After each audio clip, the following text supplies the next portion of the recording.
Is na video na ako. Eto guys. May pabango ako marami.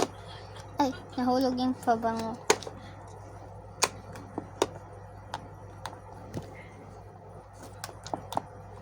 Baligtad. Dito dapat. Ayan. Tapos itong lip tint ko. Yan na guys. Okay na lahat, pero etong mga pabango ko,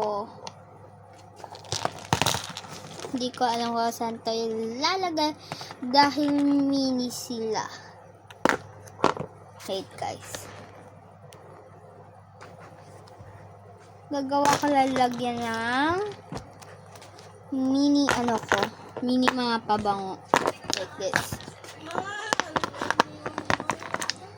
Nag-iisip ako kung saan ko sila ilalagay.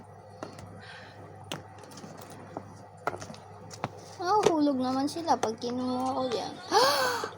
I have a great idea.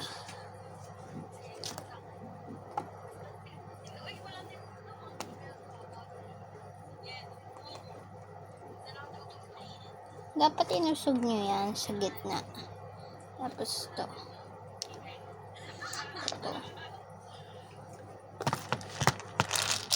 Tapos lagay natin yan dyan. Ayan na. Yan na yung idea ko. Sige na, bye. Mag-video pa ako ng second.